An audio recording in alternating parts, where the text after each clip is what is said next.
No ar, Faixa Livre, rádio jornalismo de verdade, a informação de primeira qualidade, a interpretação e os comentários das notícias, entrevistas, o contraditório.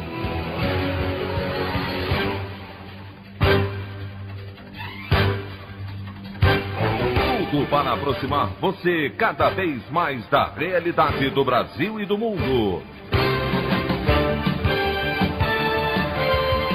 Apresentação: Anderson Gomes. Gripezinha de Jair Bolsonaro atinge a marca de 100 mil mortes no Brasil. Com mais de 3 milhões de brasileiros infectados pela Covid-19, nesta que é a maior tragédia de saúde da história do país, em meio ao negacionismo e irresponsabilidade do presidente da República. Trágico 8 de agosto leva também Dom Pedro Casaldáliga, símbolo da luta contra a ditadura civil-militar e defensor incansável dos direitos humanos no Brasil. Protestos no Líbano por explosão devastadora no porto de Beirute tomam as ruas, provocam invasão de prédios públicos e 2 ministros renunciam. Manifestantes pedem a queda do regime do presidente Michel Aoun.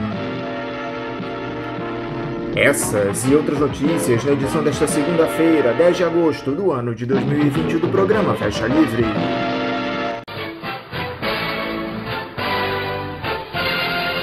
O comentário de Anderson Gomes.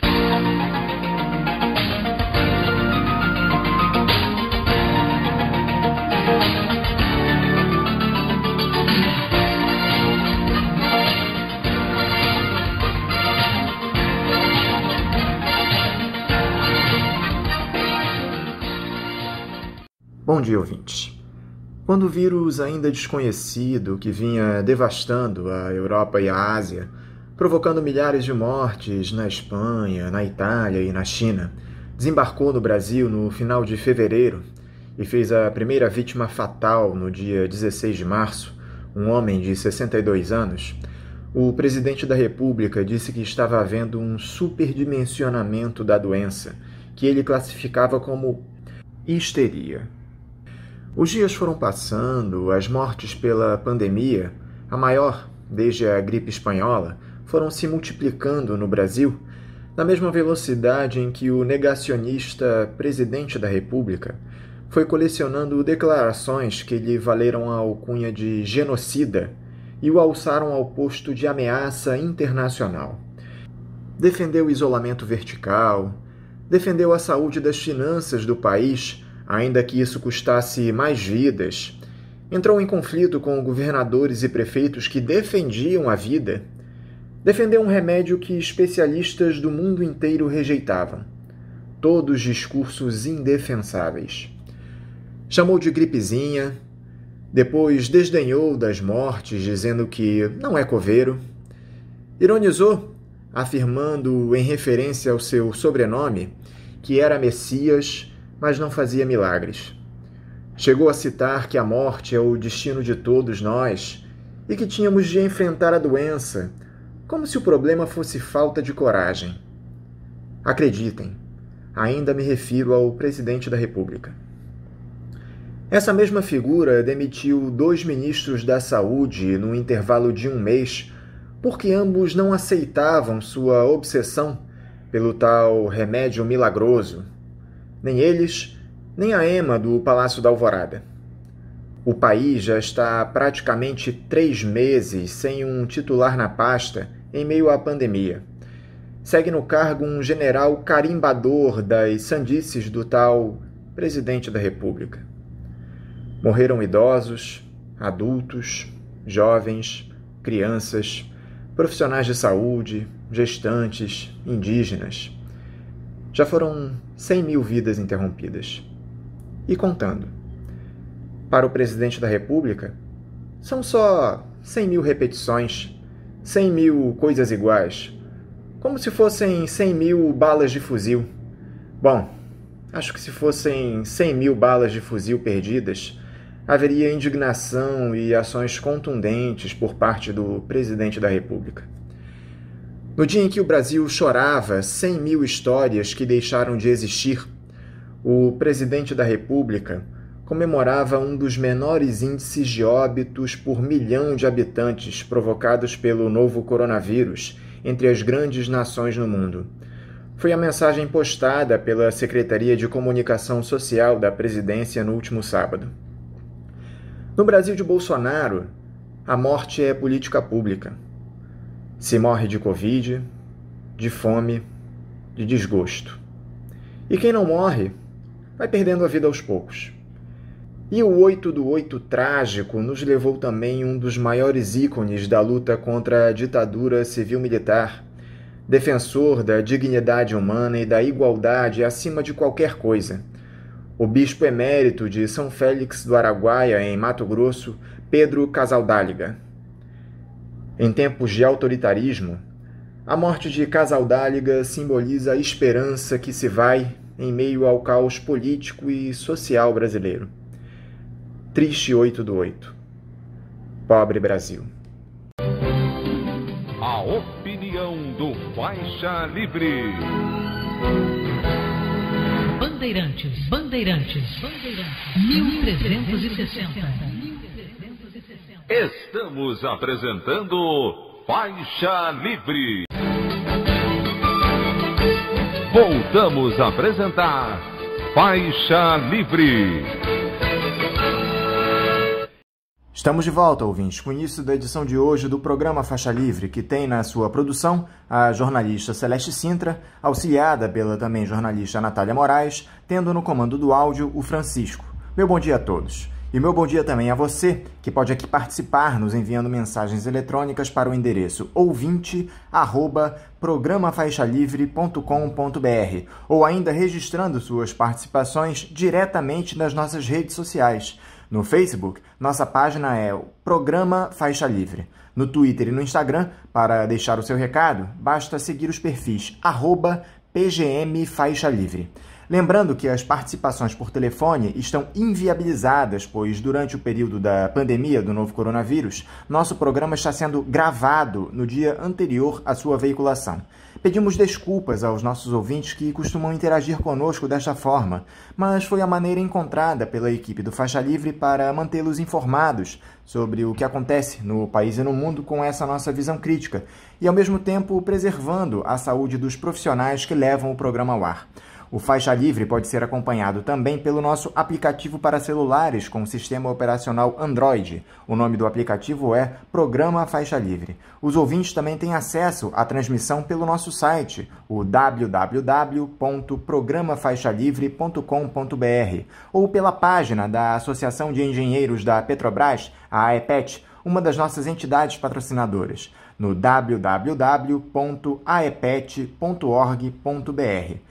Para quem perdeu alguma das edições ou quer ouvir novamente o Faixa Livre, os áudios das entrevistas e editoriais estão disponíveis no nosso podcast, nos aplicativos Spotify, Deezer e Castbox.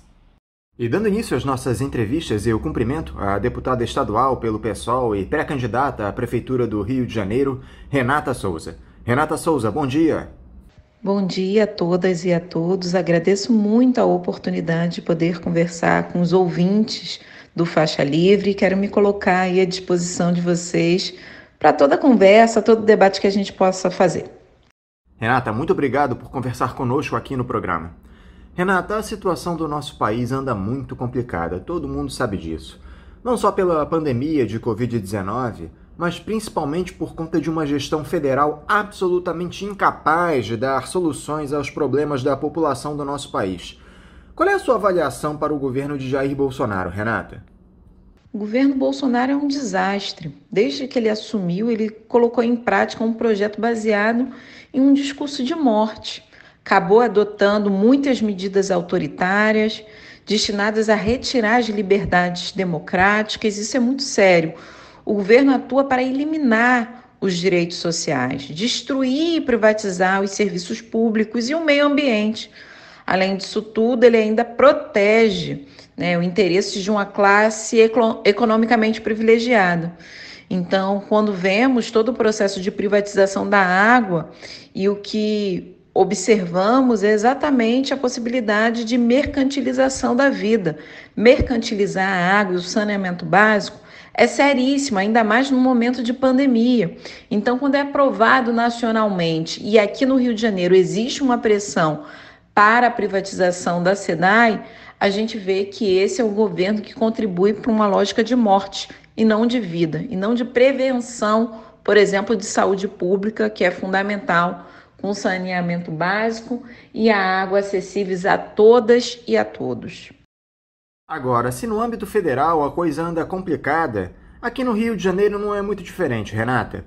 Essa excepcionalidade provocada pelo novo coronavírus acabou evidenciando a verdadeira face do governo de Wilson Witzel.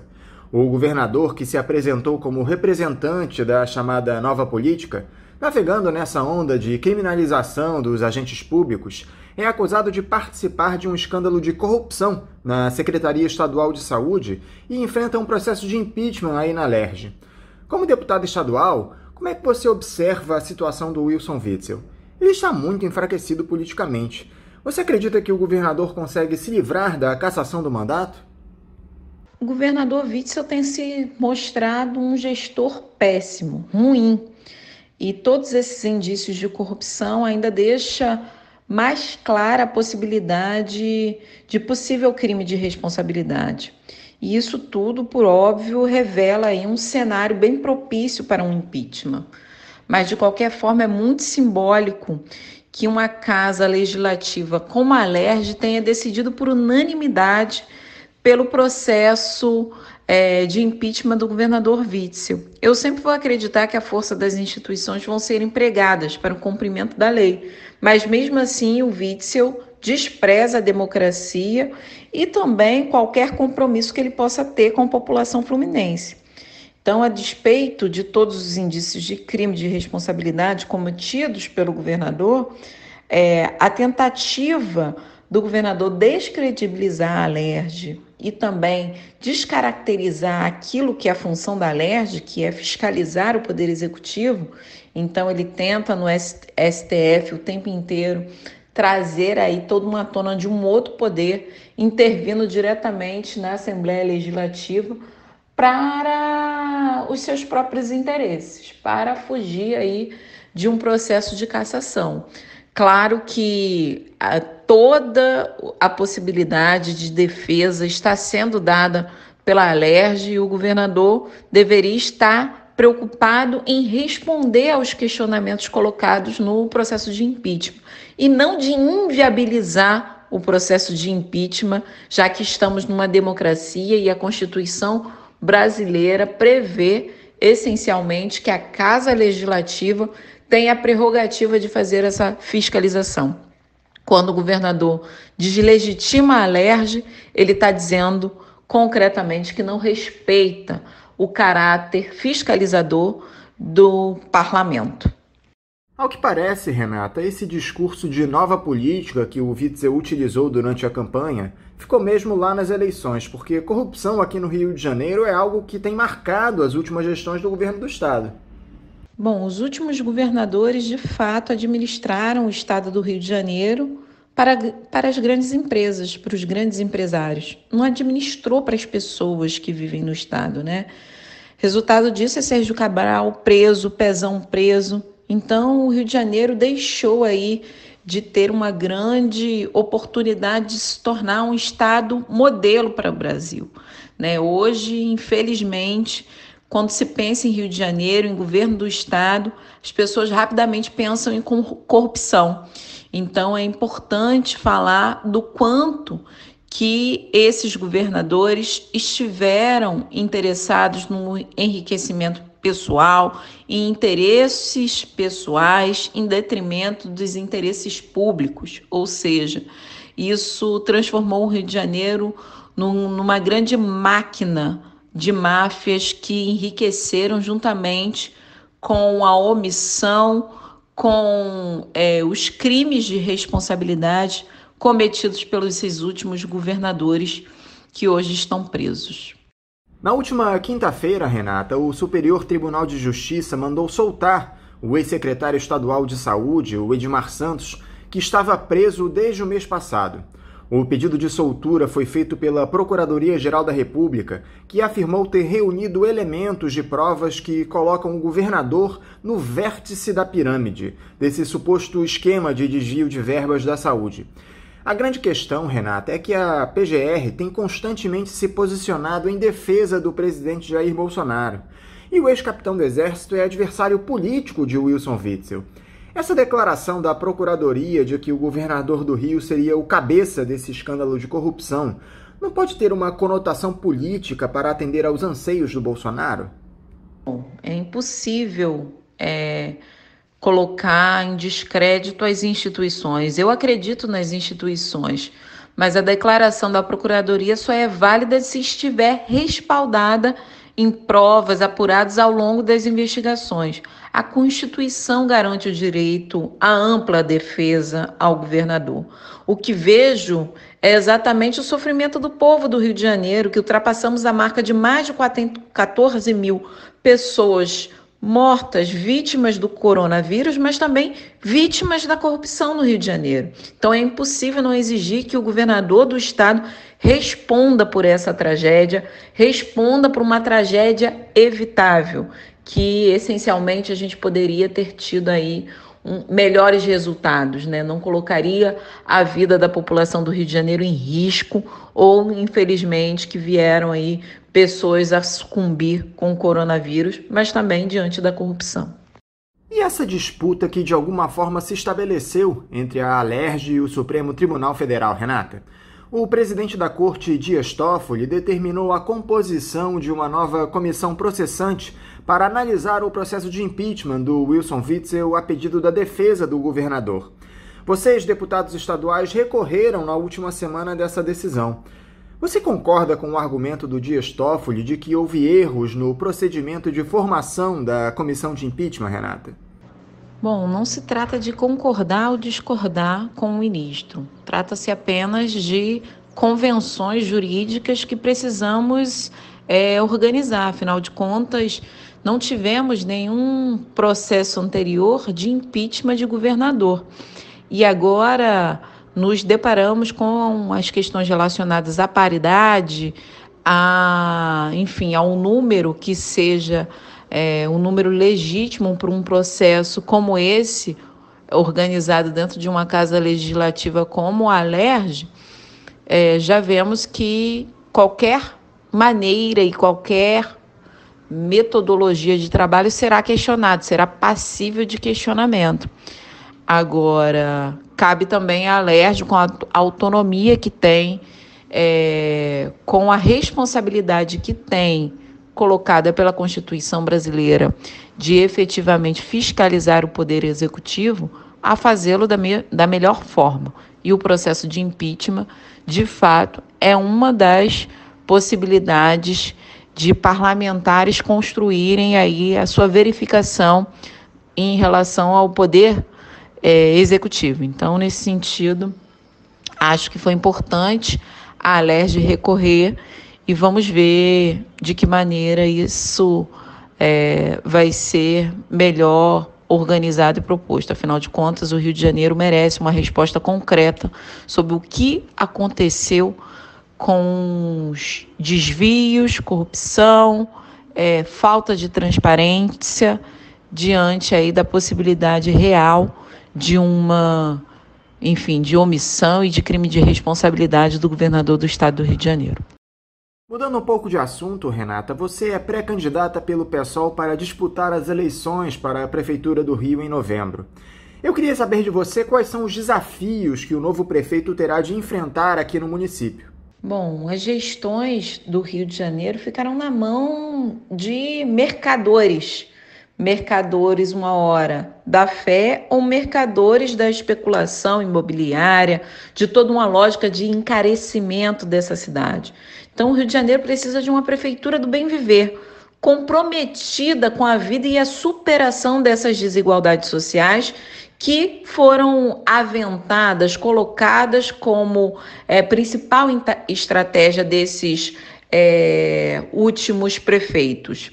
A pandemia do coronavírus escancarou todas essas desigualdades e a falta de compromisso por parte tanto do governo federal, do governo estadual e também do municipal com relação à vida das pessoas. A crise econômica que afeta a cidade e o pós-pandemia vai ter aí um desafio enorme, exige exatamente de uma prefeitura que efetive um plano de recuperação político, social e econômico do Rio de Janeiro. Então, na gestão do Crivella, que prometeu cuidar das pessoas, a população sentiu na pele o descaso do prefeito. Inclusive, nós todos assistimos perplexo à decisão do Crivella colocar um tomógrafo dentro de uma igreja na Rocinha e não na UPA da Rocinha. Então, a gente vê, inclusive, o quanto que uma cidade gerida pelos interesses do prefeito pessoais e não pelos interesses públicos, inclusive no processo de flexibilização do isolamento, a toque de caixa, essa tentativa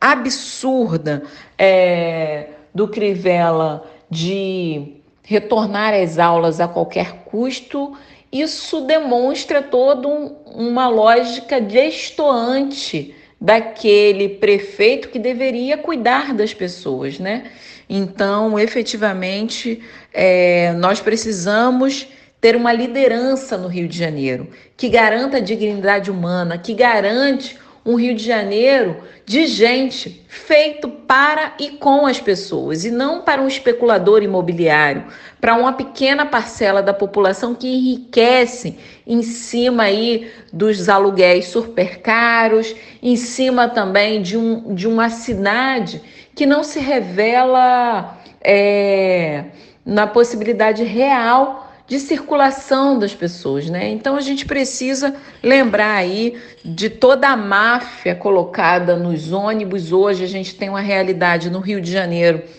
de fechamento de linhas estratégicas no Rio de Janeiro e é claro, quando a prefeitura não tem ali nas suas mãos a bilhetagem, a gente entrega de mãos beijadas para essas empresas que fazem parte de um consórcio mafioso de organização dessa cidade via ao não cumprimento daquilo que seria essencial, que é a circulação das pessoas, a mobilidade urbana dessas pessoas. Então a gente está vendo isso com o Crivella, mas sem dúvida nenhuma tem uma herança maldita do prefeito Eduardo Paes, que colaborou para que esses grandes conglomerados assumisse de maneira muito concreta a máfia dos transportes no Rio de Janeiro. Então, a gente precisa ter uma cidade que supere as desigualdades sociais.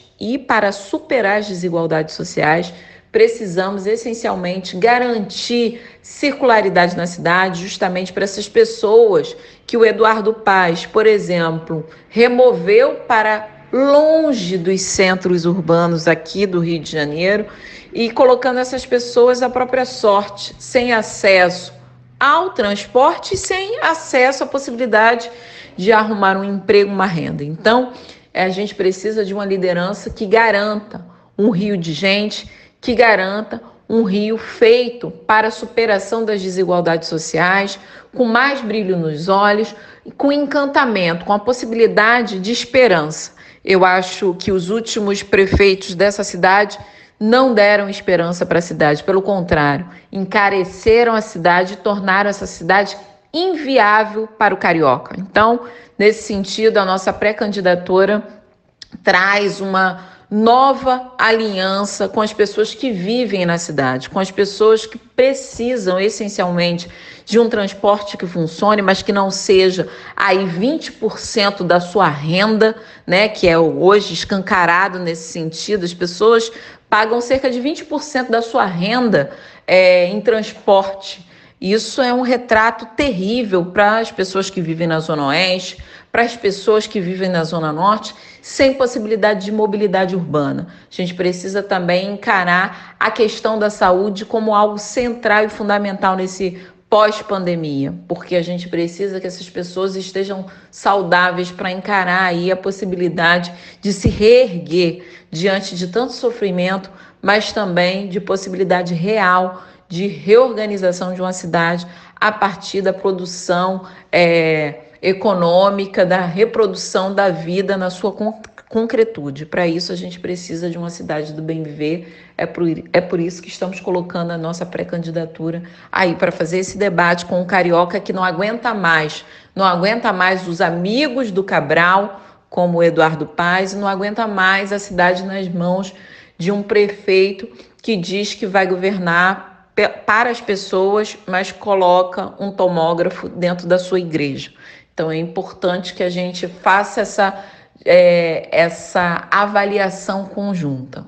Um Rio de Janeiro de gente é um Rio de Janeiro com viabilidade de vida, de esperança e de possibilidade concreta de oportunidade para a maioria das pessoas. E a mudança da data da eleição para novembro, Renata, te agradou? Você acha que foi uma decisão acertada essa tomada pelo Tribunal Superior Eleitoral? Isso prejudica ou facilita as campanhas dos municípios? Bom, a mudança de data para as eleições foi uma mudança com coerência, com sensibilidade, com bom senso.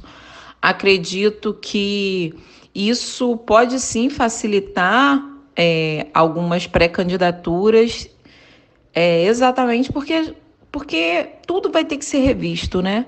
Desde a pré-candidaturas como a nossa, que tem muito a rua como referência e a gente vai precisar repactuar ou ver, enfim, se organizar para uma disputa que a rua não seja tão essencial como sempre foi em todas as eleições, porque o debate democrático ele precisa ser dado no olho, no cotidiano na rua, mas agora a gente está com esse desafio.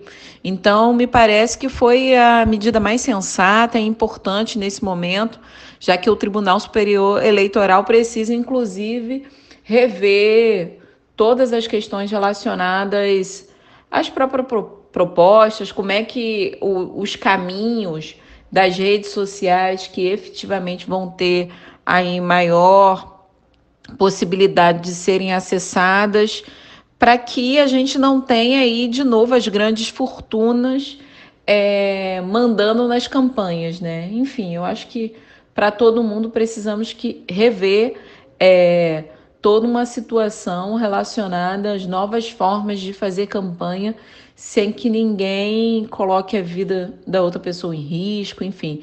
Não, essas campanhas não podem repetir a negligência absurda que, por exemplo, o Bolsonaro teve e tem aí desde os 100 mil mortos no Brasil, né? Desde as primeiras mortes, ele ignorando o isolamento, ignorando toda a possibilidade de aproximação entre as pessoas de maneira mais isolada, mas efetivamente entendendo que em todo momento ele se colocou contra a todo o processo de isolamento que poderia ter, inclusive, nos ajudado aí a não chegar a essa marca lamentável, desumana de mais de 100 mil mortos no Brasil, né? Enfim, eu acho que as pré-candidaturas, as futuras campanhas precisam se organizar também para esse novo momento de sociabilidade, esse novo momento em que uma crise sanitária se coloca aí de maneira muito trágica e de muita responsabilidade de todos aqueles e aquelas que querem adentrar no Poder Executivo, enfim, nos parlamentos brasileiros. Renata Souza, muito obrigado por dialogar conosco aqui no Faixa Livre. Eu te desejo uma ótima campanha nessa disputa pela Prefeitura do Rio de Janeiro. Mando a você um forte abraço e também te desejo um bom dia. Gostaria de agradecer, foi ótimo poder conversar com você, Anderson, e também com os ouvintes da Faixa Livre. Acho que é fundamental e importante que a gente possa aí tecer um caminho de diálogo. O Rio de Janeiro precisa muito de pessoas dispostas a trazer uma nova realidade, uma nova perspectiva de vida nessa cidade que é tão bonita, mas também tão desigual, né? Então, muito obrigada, se cuidem, vamos nos cuidar e, para além de tudo, que a gente possa construir outra forma de organização dessa cidade a partir da luta pela vida. Grande abraço. Conversamos aqui com a deputada estadual pelo PSOL e pré-candidata à Prefeitura do Rio de Janeiro, Renata Souza.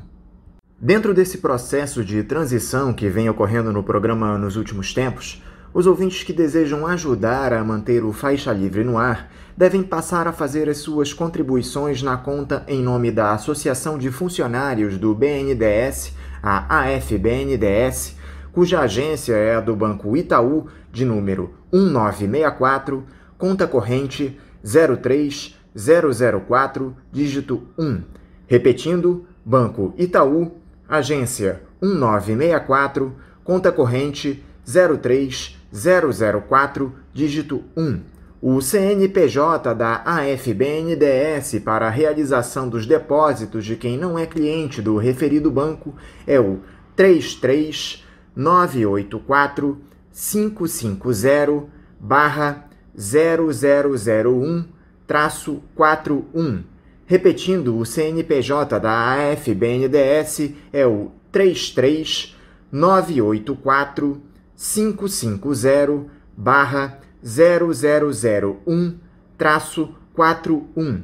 Lembrando que todos os recursos depositados nesta conta são destinados exclusivamente ao financiamento dos custos do Faixa Livre. Para quem não conseguir anotar as informações referentes à conta, elas estão disponíveis no nosso site, o www.programafaixalivre.com.br, e nas nossas redes sociais, no Facebook, Twitter e Instagram. É importante lembrar que os ouvintes que têm depósitos agendados para a antiga conta da AEPET devem fazer a mudança do agendamento no seu respectivo banco. Repetindo mais uma vez a conta da AFBNDES do Banco Itaú, agência 1964, conta corrente 03004, dígito 1. E agora eu já cumprimento o delegado de Polícia Civil e um dos idealizadores do movimento Policiais Antifascismo, Orlando Zacconi. Orlando Zacconi, bom dia. Bom dia, Anderson. Prazer estar novamente aqui no programa Faixa Livre. Bom dia a todos os ouvintes. Zacconi, eu te agradeço por mais essa entrevista aqui para nós no Faixa Livre. Zacconi, nós tivemos na última semana a denúncia da existência de um dossiê produzido pela Secretaria de Operações Integradas, a SEOP, ligada ao Ministério da Justiça e Segurança Pública, listando os nomes de 579 servidores públicos, em sua maioria da área de segurança, que se colocaram contra o fascismo. Evidente que essa é uma denúncia muito grave e nos traz novamente o fantasma das perseguições político-ideológicas muito comuns no período da ditadura, Zacconi. Como é que vocês do movimento Policiais Antifascismo receberam essa notícia? Há integrantes do movimento de vocês nessa lista? Anderson, primeiro é bom esclarecer que esses servidores da área de segurança pública, eles são, na verdade, policiais que assinaram um manifesto dos policiais antifascismo a favor da democracia popular. Esse ponto é muito importante porque... impressionante, mas pouco se falou, né, de que os investigados seriam policiais ligados ao movimento dos policiais antifascismo.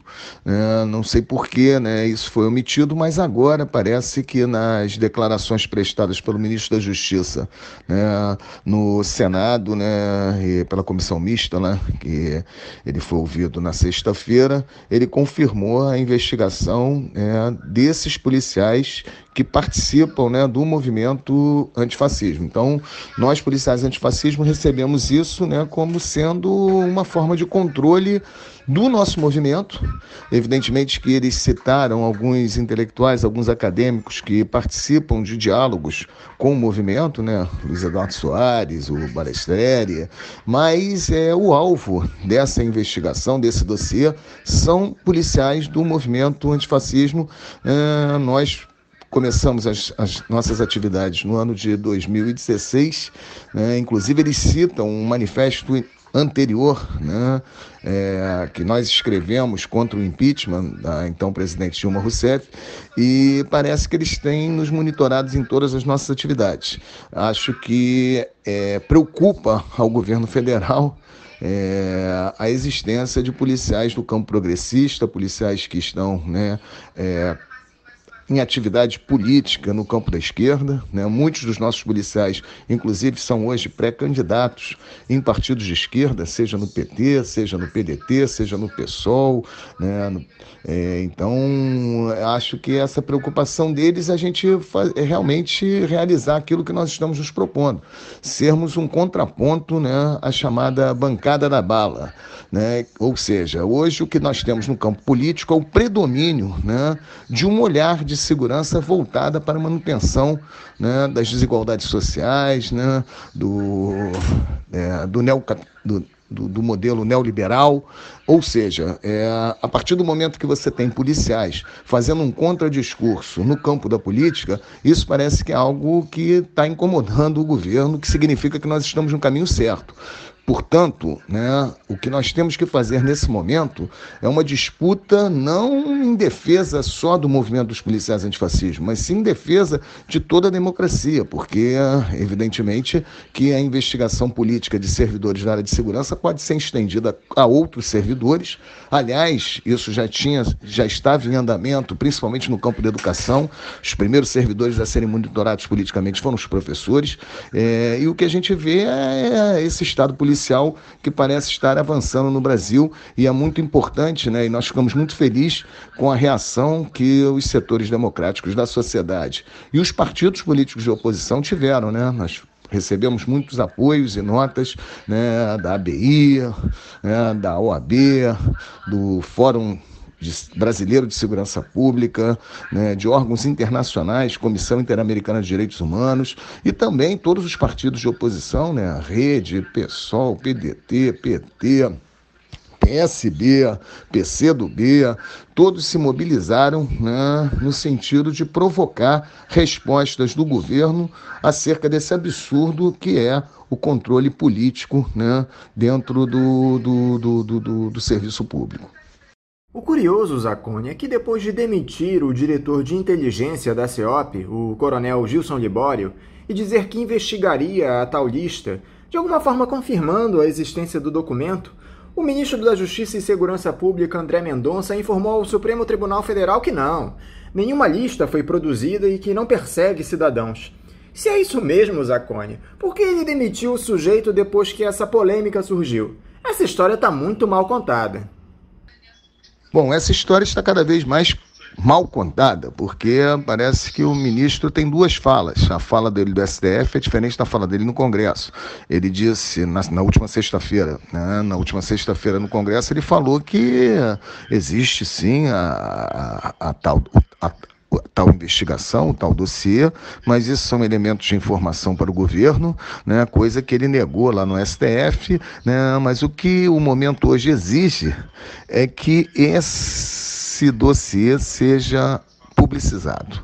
Nós precisamos cobrar do governo, né, que ele abra, né, esse tipo de relatório, porque ele não visa, né, conforme se falou inicialmente, né, a repressão a nenhuma atividade criminosa, porque até onde nós sabemos, né, ter posicionamento político, né, até agora no Brasil ainda não foi criminalizado, né? Embora existam algumas tentativas, né?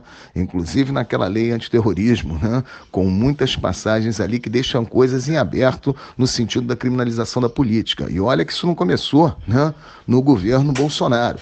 Então nós temos que ficar preocupados exatamente com isso, com esse ovo da serpente, né? Nós não podemos deixar passar e naturalizar esse tipo de dossiê, né, no âmbito da estrutura do governo, porque isso aponta para a construção de um Estado policial, né, e nós precisamos, né, estar muito atentos e lutarmos contra isso.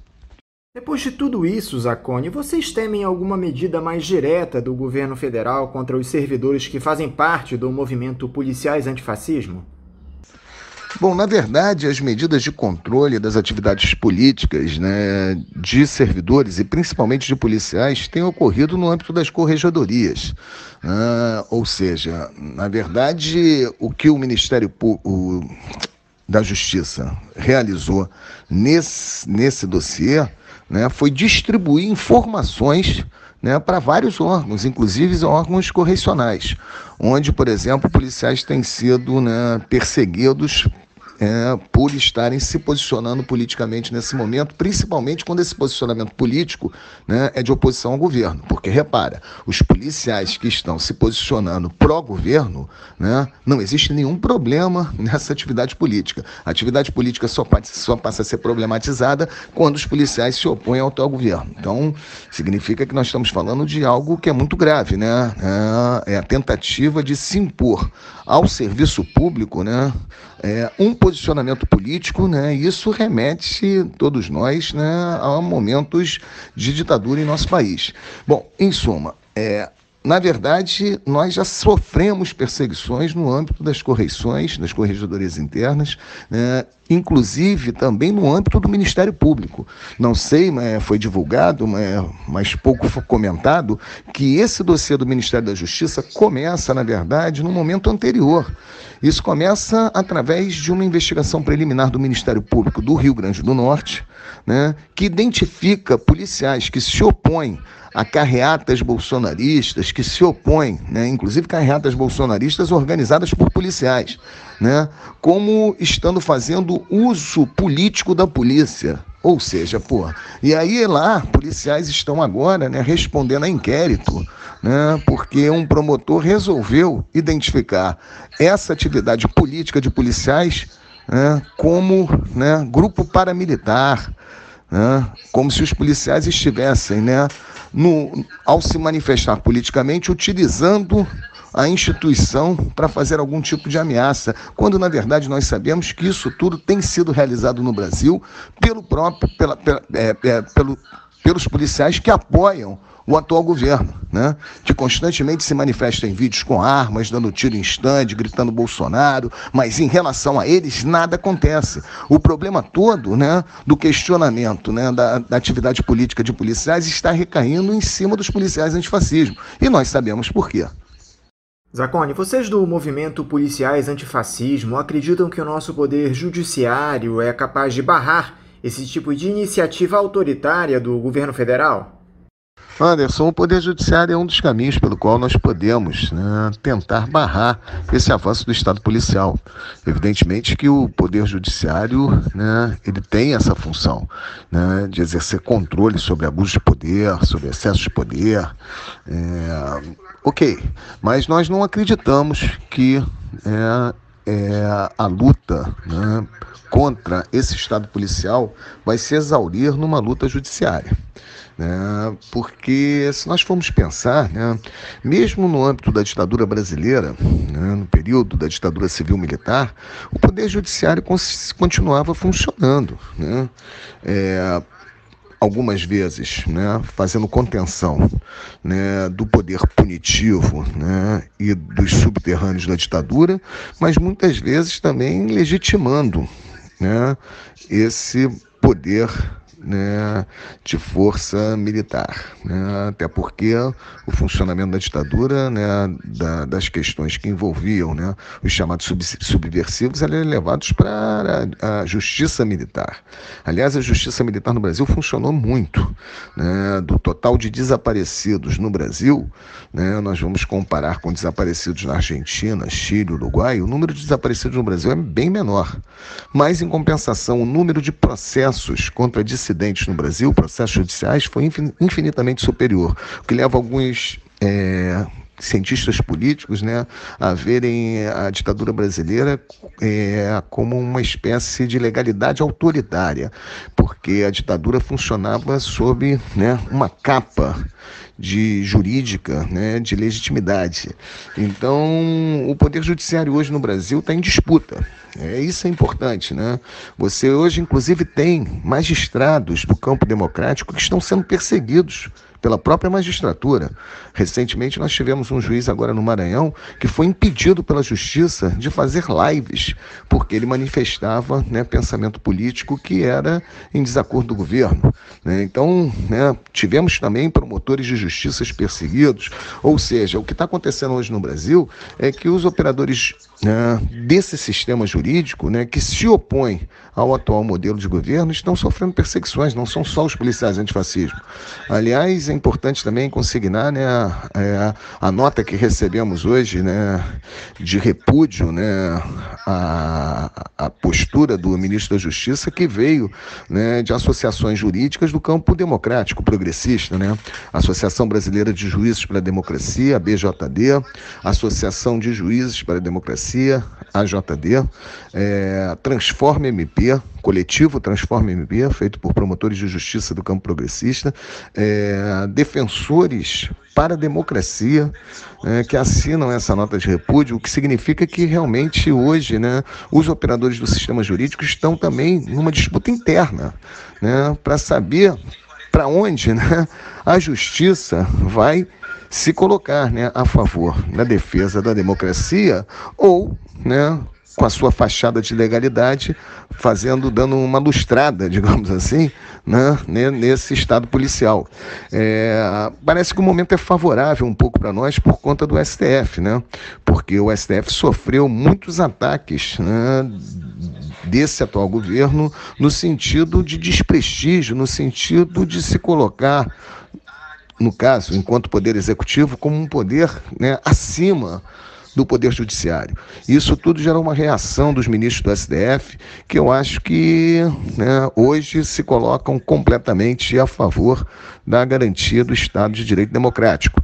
Então, acredito sim que hoje nós temos um campo favorável no que diz respeito ao Supremo Tribunal Federal, mas nós temos, né, dentro das instituições jurídicas, tanto da magistratura como do Ministério Público, né, uma disputa, né, para ver como é que essas instituições vão atuar nessa atual conjuntura de restrições, né, cada vez maiores das liberdades políticas, né, e como é que vai ser a reação a isso, né? É impressionante, né? Nós temos, às vezes, muita dificuldade de buscar, né, ainda na primeira instância, né, através de mandados de segurança, né, suspensão de determinadas perseguições políticas. Eu mesmo, aqui no âmbito, né, da Corregedoria do Rio de Janeiro, né, sofri uma sindicância por atos de campanha. Eu, como candidato político, licenciado, né, chamada desincompatibilização,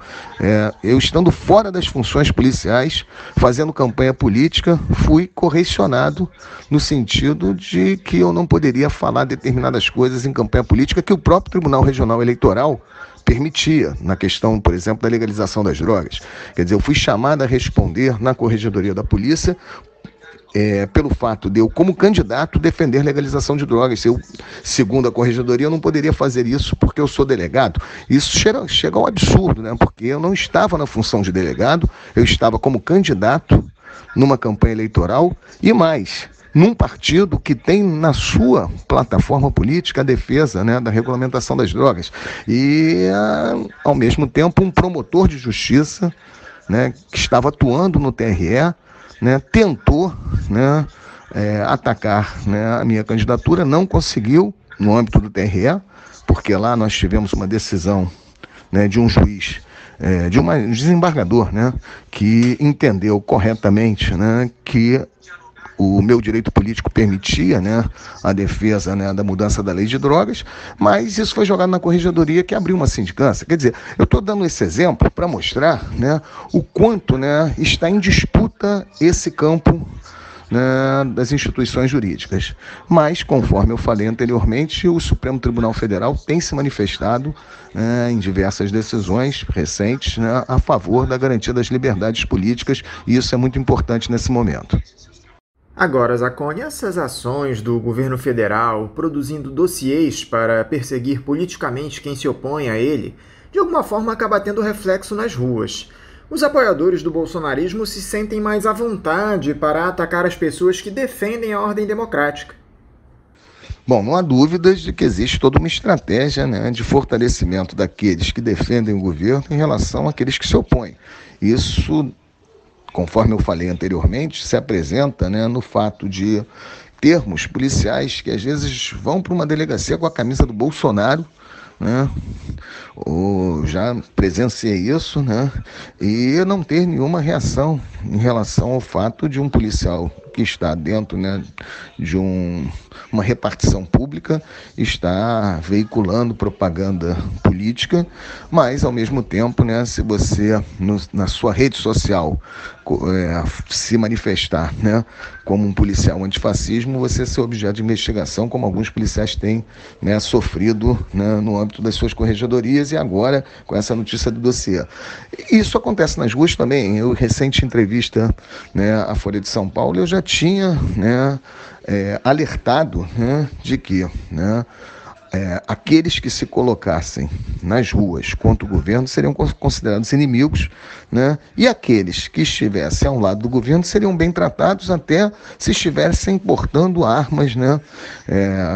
Como já aconteceu em São Paulo, onde uma militante bolsonarista que estava com um taco de beisebol, acho que na mão, né, foi cordialmente, muito bem tratada e conduzida pelo policial para fora da área de conflito, né, enquanto, né, manifestantes antifascismo eram agredidos pela polícia. Então, existe um posicionamento político das polícias, sim, nas ruas, a favor do governo, mas isso não é objeto de problema, de nenhum questionamento.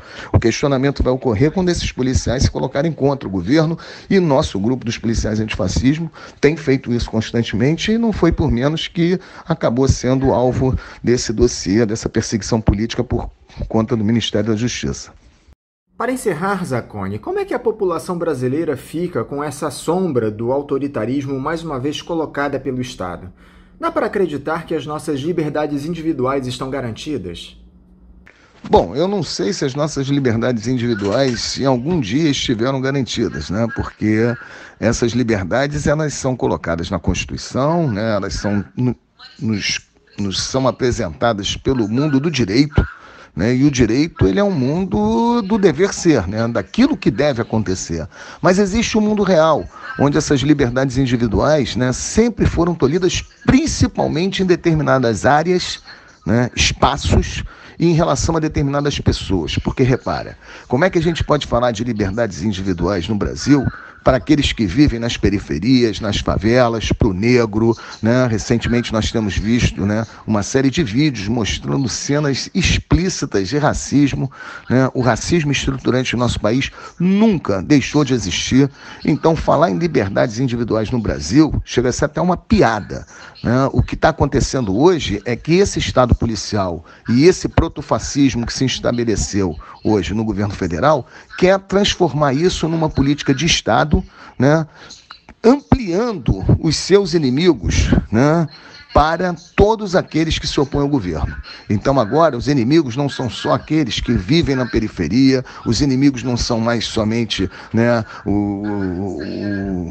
os povos originários, né, os homossexuais, né, as mulheres, agora até todos aqueles que se colocarem politicamente contra o governo serão considerados inimigos do governo, e isso foi aconteceu com os policiais antifascismo. Mas dizer que agora estamos tendo cerceamento de liberdades individuais no Brasil é mentira, né? E simplesmente o que o governo está fazendo hoje através desse dossiê é institucionalizar esse controle de classes perigosas, que antes eram aqueles históricos, aquelas classes históricas que nós sabemos, né? E agora, né, se amplia aos opositores políticos numa, né, continuidade de um modelo ditatorial, porque foi isso que a ditadura militar fez no Brasil, né? Na verdade, quando a gente falava de desaparecimento, tortura de militantes políticos, né, nós também muitas vezes esquecíamos de que o desaparecimento e a tortura já acontecia no Brasil em relação, né, aos nordestinos que vinham para as grandes cidades, em relação aos negros favelados, e a gente não pode esquecer disso, né? O Brasil realmente nunca se construiu enquanto uma nação que garanta direitos individuais, né, e liberdades individuais para o seu povo. Essa é a realidade, e nós não podemos simplesmente achar que agora que nós estamos sendo alvo, né, desse dossiê, que isso começou a acontecer no Brasil. Orlando Zacconi, muito obrigado por novamente dialogar conosco aqui no Faixa Livre.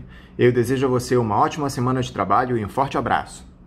Anderson, muito obrigado pelo convite, né? E fico à disposição aí do programa Faixa Livre para outros encontros. Muito obrigado pela oportunidade. Conversamos aqui com Orlando Zacconi. Ele é delegado de Polícia Civil e um dos idealizadores do movimento Policiais Antifascismo. E vamos encerrando a edição de hoje do Faixa Livre, convidando vocês para amanhã, a partir das 8 da manhã, estarem novamente aqui na Rádio Bandeirantes 1360 AM para mais uma edição do programa. Um abraço a todos vocês e até amanhã!